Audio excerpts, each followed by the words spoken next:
Hey guys, welcome back to the show. Today is March 8th, 2022.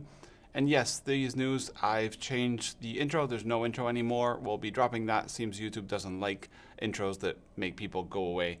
So the news is sponsored by Analogue Spotlight, a group of photographic retailers and manufacturers who have joined together to support analog photographic media and help keep analog photography thriving worldwide. The brands are all listed on the website below, so you can go check them out, but thank you for them. You have these news open to everybody to watch, and they're not behind a paywall. So let's start with the first thing in the news. We have Santa Film coming with a special sort of sale. Due to the recent events in the world and why you see this background in the back, Santa Film has unveiled that their film was made for air surveillance in Russia. And because of that, they have decided to sell all remaining stocks and donate it all to humanitarian, basically aid for Ukraine. So if you want to fancy some Santa Film, they have an ISO 125 and ISO 1000. I shot a video with it. I'll see if I can link it up here, but it's a pretty fun film and very, very thin. But yeah, that film will be no longer available through Santa Film. And yeah, that's the news with them, but it'll go all the proceeds from the sale, whatever they make, plus the money, you know, everything that they make will be going to Ukraine. They've already sold around 20,000 euros, which are being donated basically as we speak. Then we go to Ektachrome in 35mm. Remember I don't know when was the last time I did the news, a couple weeks ago, I mentioned that Ektachrome in 35mm was now available for motion picture in 400 feet and 1,000 feet. I did mention there was remjet on this film. I guess I was wrong. Seems that remjet doesn't happen on slide film for some reason. And I also have been told that Kodak doesn't really want to sell this for people to spool it to 35mm canisters. So if you do get your hands on it, lucky you. If not, it seems they want it to be used in motion picture, TV shows or movies and so on. So yeah, that's the news with them. Then we have bad news from Fuji. Fuji seems to have discontinued the Ace 27 exposure disposable camera or single-use camera. This was a retro-looking disposable camera that was made by Fuji. ISO 400 seems discontinued. This was announced on their Japan website where I check everything. I translated the best I could, but that's what I understood. But I'll leave the link below. Then, price increase. So Ilford is joining the price increase wagon. Obviously, 2022 has had some major issues in all kinds of sorts, from the ongoing pandemic to gas prices to all these things. And Ilford is basically, Brexit too. They're not immune to all this. So there's price increases. I got this through an email from a distributor. So my source is basically the price, the person that distributes the film. So HP5, FP4 will be going up 6%. Delta 100, 400 will be going 5%. Delta 3200, 3%. Campmere Pan 100 and Campmere Pan 400, 3%. SFX 200, the infrared film and ortho plus goes 0%. So that doesn't go up. Then we have the resin-coated papers go 5.5%, the Campmere go 3%, Ilford all fiber-based Ilford papers 5.5%, Harman Direct Positive 5.5%, to chemicals and liquid, powder and liquid 8%. Then we have some cameras because they have single-use cameras. The highest is the HP5 single-use camera, goes up 15%. I guess they have problems with shipping from China and so on. This is where they made probably. And other things go 5%, 6%, 6%. So basically all of it, most of it goes 6%. One item goes 15% and the rest some 3 or less. So yeah, I mean, honestly, film has to go up. Life goes up. If you're anywhere in the world, you've noticed prices of everything have gone up more than 7%. So it's not a surprise. If you keep on wanting to shoot, you can keep on shooting. There's other ways to save money if you want, but I will be supporting all brands as possible.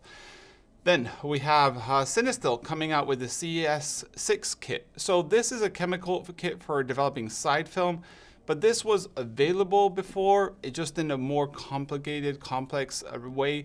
They have now made a kit so you can basically one-stop shop have your E6 chemicals, and they're easy to understand, easier to mix, and easier to get results. They really want to push slide development and slide self-development at home. I'm a big fan of slides. I stopped shooting them when I couldn't enlarge them anymore, but I still enjoy seeing them on the light table whenever I do that, especially on bigger sizes. So then we have the Voigtlander 40mm f2.8 lens. This is a lens that I mentioned on the news a couple weeks back, but I wanted to confirm. This lens is coming out in M mount and LTM mount. So it is screw mount and it is also M mount. So this is really good for those people shooting cameras that use the screw mount, M39 or LTM, whatever naming you'd prefer. It hasn't happened in a long time, so I'm very happy. I hope some of the Chinese manufacturers also maybe pick up on the LTM, because it's nice to have options if you're shooting Barnett cameras or similar.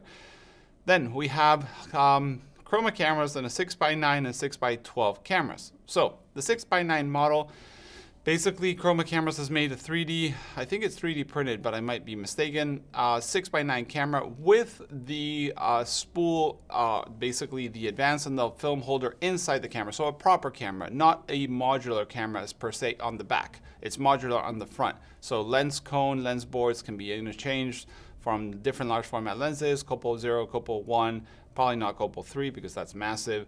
Also can be media press mount and so on. But it shoots 6x9, and like I said, it integrates the rolls in the camera. It's not a back like a mini Graph-Lock back.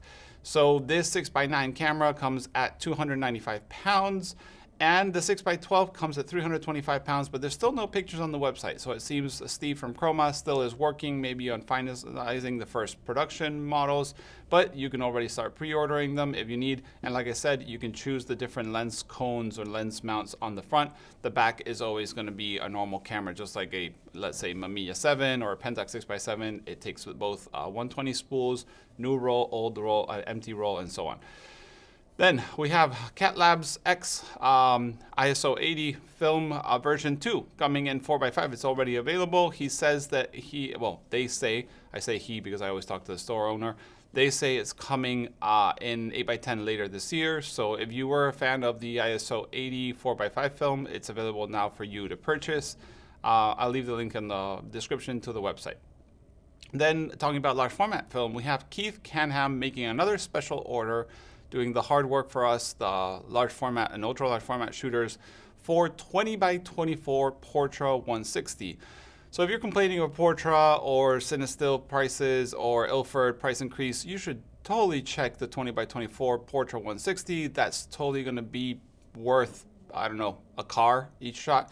But if you are into that kind of game, money is probably not the issue. It's more getting the film supply. So Keith Canham's doing the hard work, like I said, getting you that film supply of 20x24 Portra 160 for those ultra large format shooters.